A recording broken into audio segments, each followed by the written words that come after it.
Greetings, Internet. HeiseNerd here, and welcome to another episode of HeiseNerd Speaks, now a part of the DNA Digital Network. Thanks to the DNA Digital Network, you can now find this episode and other episodes on the DNA Digital Network on iTunes, Stitcher, and other apps where app podcasts can be found. If you would like to find more details, check out dnadigitalnetwork.com. Again, my name is HeiseNerd, and thanks for coming on to this episode of HeiseNerd Speaks, where I sit in front of a microphone, speak my mind about a couple topics that I want to talk about. This week, we're going to talk about the White House meeting on video game violence, a heavy topic, and we're going to talk about a little bit of a lighter topic in the drop of the new Infinity War trailer. So starting off, we're going to talk a little bit about this White House meeting. So, in the aftermath of the Stoneman Douglas shooting in Florida, there's been a lot of talk about the whys and different things like that, but the White House, Trump met with officials of the White House on the 8th and had a meeting regarding video game violence as a possibility, as, a means of what's triggering these sort of things. Meeting started off with a montage of various scenes from video games depicting violence, mostly from the Call of Duty franchise is what it looks like. And of course, after this montage, Trump asks, is this violent? To try and, coax people to start talking about it. I just like this, and nothing really came of this meeting, I guess. I'm going to just talk my thoughts here, and some people might agree with me, some people might not, but I'm here to, speak my mind about it. First of all, I would like to say that, and I'm just going to go out right with it, I don't think that video games violence and further regulating that is the answer here. I think there's plenty of other options here that are going to definitely be what we need to fix. I think that, okay, first of all, I'm not going to talk about gun control because that's not the subject we're talking about here. We're talking about violence in video games and whether that needs to be regulated. So please, I don't want to steer near that. That's not where we want to go. I don't think that video game violence is necessarily the problem. I mean, one of the biggest arguments that I could have for that is that we have this same level of violence depicted in video games worldwide, Japan, Europe, and we don't see the level of violent crime that the United States does in these other countries. So to me, I don't think that the media is the issue here.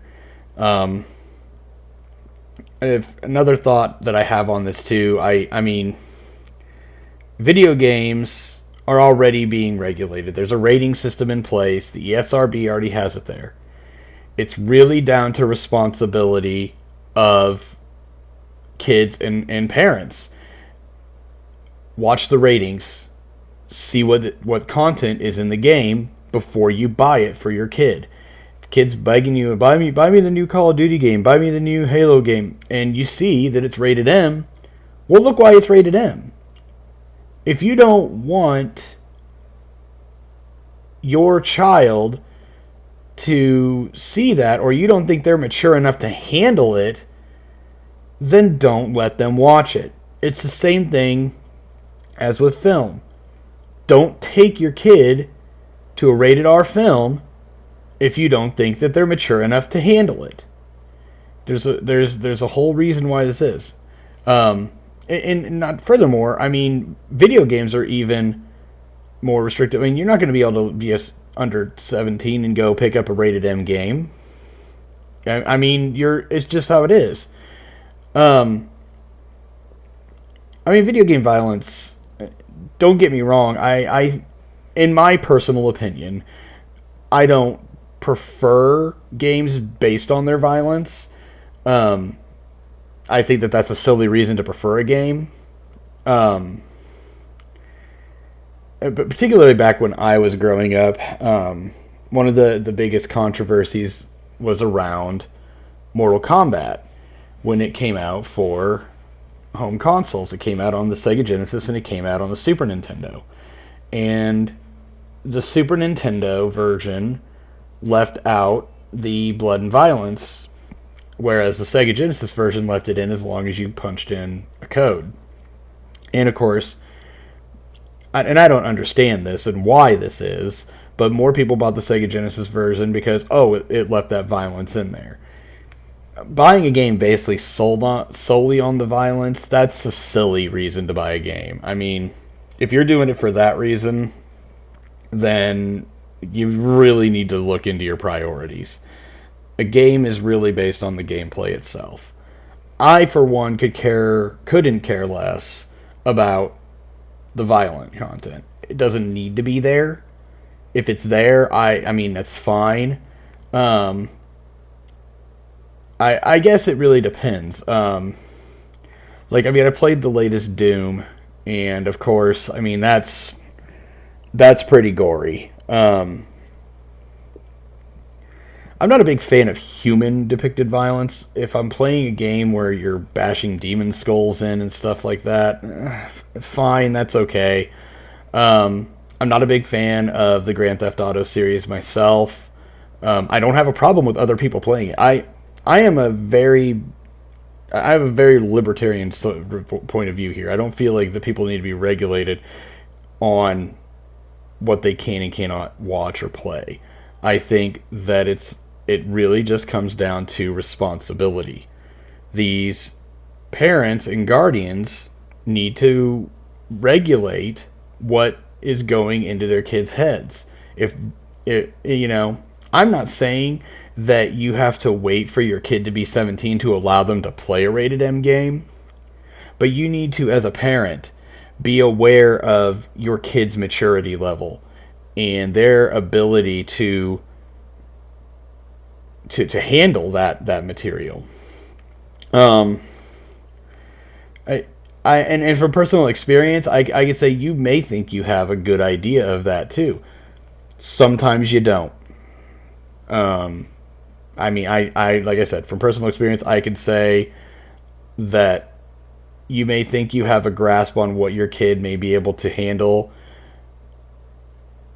but behind closed doors, they might not be able to handle that and might be acting on it in a different way than you think too. So it's really vital to get involved and make sure you know just what they can handle and how they can process what it is you're having them put in their minds,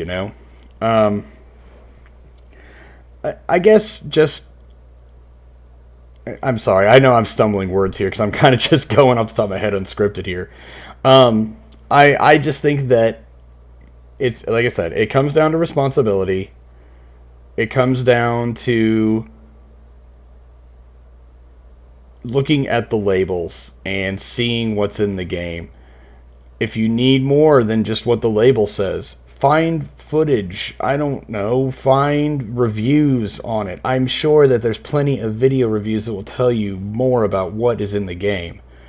And if you think they can't handle it, then that's what you need to do.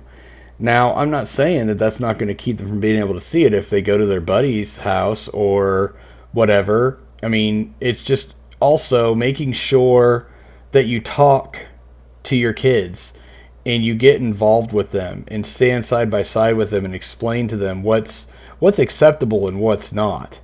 And I think it comes down to other things too. You need to make sure that you're aware of how your kids are doing emotionally, maturity level wise, and how they're doing mentally. There are just kids out there that they're going through so much in school and in their daily lives nowadays that, we lose track of just how much they are trying to handle and juggle. And things like anxiety and depression, they may not feel comfortable telling you about that until you open up to them and kind of just, say, I feel for you. I want to do what's right for you. And, just open up to them and let them open up to you and see what you can do about that too. I mean, it's about getting them the help and the support that they need throughout their adolescent years, and doing what we can to prevent any of these things from happening. And I'm not talking just about school shootings. There's so many things that kids can do to harm others or themselves, that we need to do what we can as parents and as adults to try to, like I said, encourage and support them to be the best that they can and to succeed in life, and just prevent any of these things from happening. I don't want to see video games be overly regulated. I feel like I feel as though the system that they already have in place is sufficient enough if it's executed and acted upon correctly by parents. I think that for so long that adults and parents and guardians have kind of overlooked the rating system for so many years in comparison to film. I mean, I think that more parents and more of those and responsible for children are more prone to look at the rating and what's going on in a movie, because it's kind of been something that's been around for longer. And I think that's a bigger deal. I think as video games age as a medium and the rating systems has been in place for longer, we might see more adherence from those in charge and from those that are responsible, and not just the parents, kids. If you think that you can't handle it, or you think that you're watching this game because, man, those violent graphics are awesome, you need to rethink what you're doing. A game isn't about the violence. And if it is to you, then that could be problematic.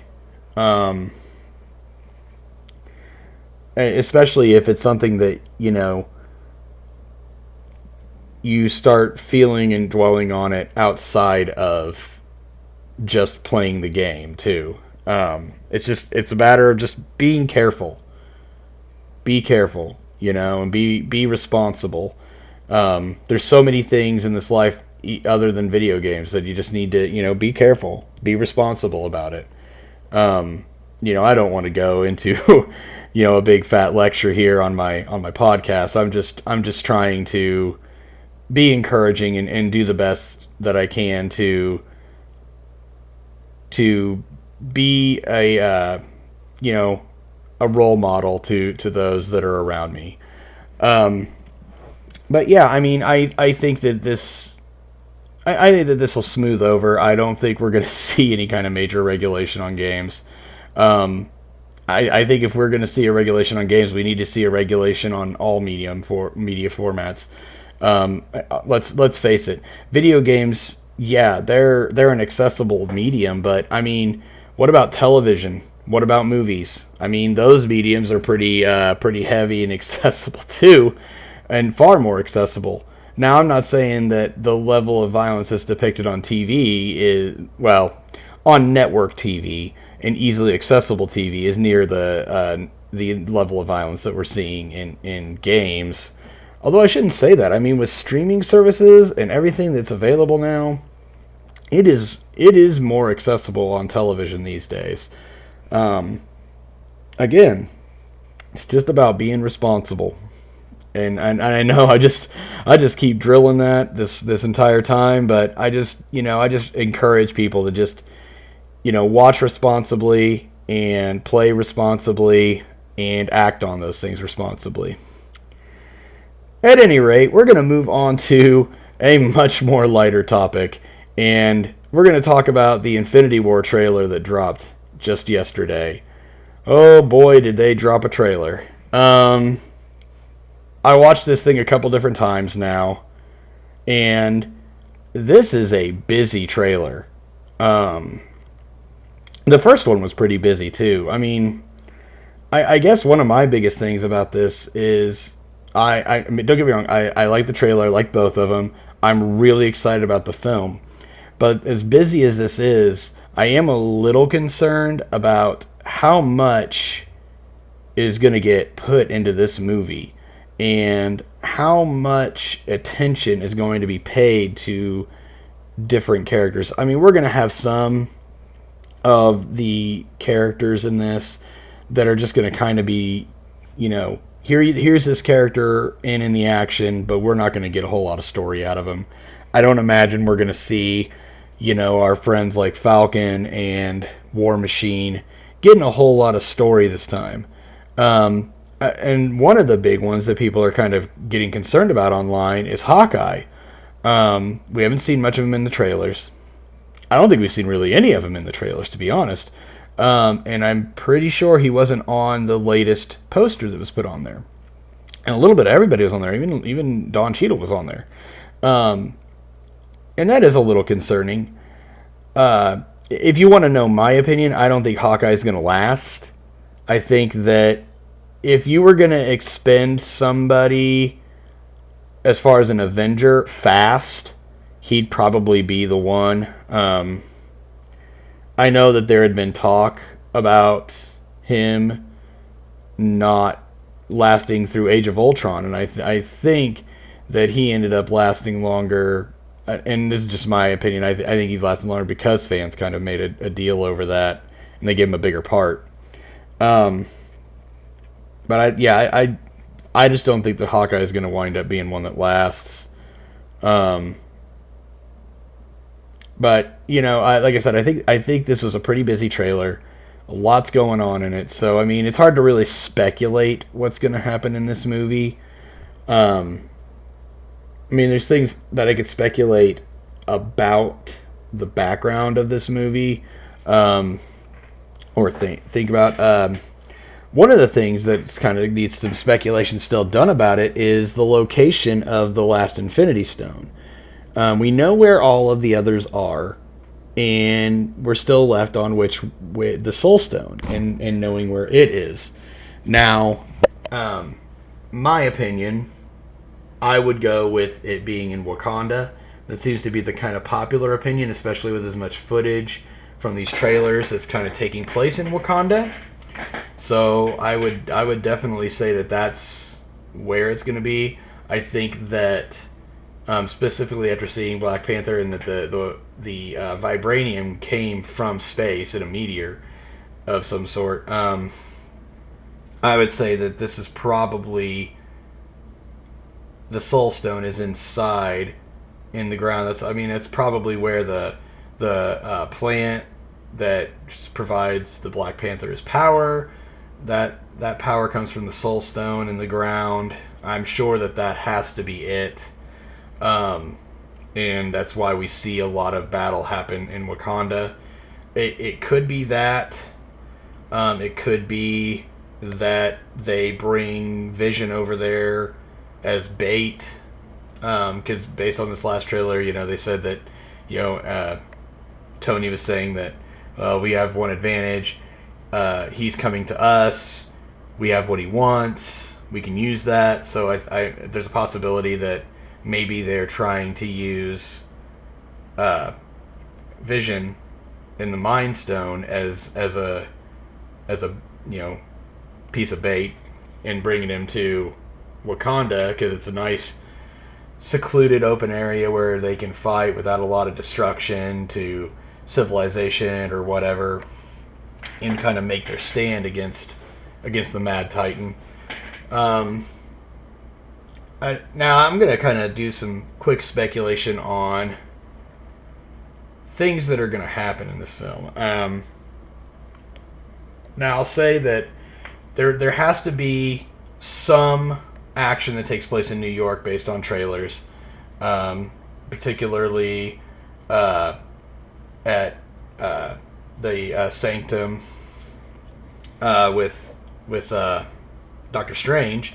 I mean, he's got the Time Stone anyway, so I would wager that Thanos is trying to come for that. He's got those ships, the circular ships or whatever they are, putting them in place. I'm not sure exactly what he's doing with those, but Peter Spider-Man's involved in that. Of course, we see that Banner and Tony are also there in New York with them, so there must be some, at least small scale skirmish that takes place in New York. And this might be where we get not we get introduced, but the Earth heroes get introduced to Thanos and his forces. I'm gonna guess somewhere along the line that things don't also go well for Stephen Strange. He ends up in the hands of Ebony Maw. It looks like at some point. So there's that. And there's a lot of our heroes are going to struggle in this film. I mean, we see different scenes where, few of the big hitters are going toe to toe with Thanos, and they are not doing well. All three, Tony, Steve, and Thor, seem to not be doing well against him. Now, I do see there's one scene where we see Thor's getting his head basically crushed by Thanos. I'm guessing that's going to take place toward the beginning of the film. My wildest guess of this film begins where Ragnarok left off, with Thanos' ship pulling up to the Asgardians. And I'm going to guess that Thanos, they board the ship. They realize Loki has he took the Tesseract from the Treasury. It's obvious. They realize he has it. We've seen in the trailers him holding it up, so I'm guessing that Loki offers it up, and Thanos is probably like, burn this place to the ground. I'm gonna guess, and this is just pure speculation, I would imagine, I feel like we're probably not going to see him really anymore, but maybe Loki dies. I think he probably ends up killing Loki and taking it from him, or maybe Loki doesn't offer it up to him. Maybe he'll start trying to use it against him or something. I would like to see it be that. I would rather it be that than he gives it to him and then just Thanos is like, you know what, I'm done with you now. You're dead. Obviously, somehow Thor and Banner end up somewhere, separated somehow in this bit too. Because I mean, they're both on that same ship, but Banner ends up back in New York, of course. But Thor ends up meeting with the Guardians somewhere too. So somehow I think Thor's getting harmed there, and somehow everybody gets separated there. I'm not sure how, but it must happen somehow there. I would not say that Thor dies, of course, but certainly it's not going to go well for him. If I wanted to speculate on character deaths, I think if any of the big hitters end up biting it this time, I would say that it's going to be Cap. I would actually like for it to be Cap, even though Cap is my favorite. I think what would be fitting is if Cap somehow sacrifices himself to keep Tony from dying. I think that would be a very good piece to kind of end the conflict that happened in Civil War. I think it would be good for him to, take the bullet for Tony, and we have that good scene where Cap's dying, and Tony's there with him, and he said, I'm sorry I hadn't told you about your parents. I should have, because he said he knew. At the end of Civil War to Tony, I think it would just be fitting they reconcile, because I would assume that this story ends up being where you've got Tony Stark on one side doing things with some characters, and it seems to me like Cap is in Wakanda, or at least a lot of it takes place with him being at Wakanda or tied to them, and eventually both sides converge. There's probably conflict still between Tony and Steve, but they're fighting a common enemy that's way stronger than both of them, that they can't fight without each other's support. So obviously we're still going to see them having at it to some extent, but still working together. And I think that Steve dying would be enough to reconcile that. It would probably fire Tony up, and we probably see that's where the small victory at the end of this film comes about, maybe, to where it's not all done. Because let's face it, I know that Thanos isn't gone. They're gonna wrap that up in the fourth film. But at least they maybe win the battle, but not the war, sort of thing. But that's what I think needs to happen. But I think we're gonna see some of the side characters go. I think Loki's probably gonna. I think Loki's gonna go finally. I think that maybe Hawkeye won't be lasting long. I would almost put my wagers on Vision, just because the Mind Stone is inside of him. I don't know if that sustains his life, but it's probably a big part. So of course, that's a big deal too. So I think we've got a lot to look forward in this film, and there's going to be a lot that happens. I don't know anything about runtime on this thing, but it's got to be well over 2.5 hours, with as much as they're trying to shove into one film. But MCU delivers. There really hasn't been anything that I would say has been a bad film in the MCU. There are films amongst them that I'm like, okay, these are the lower end of the MCU, but none of them have ever been full out bad. And I guess the future of the MCU after this is really another thing that comes into question.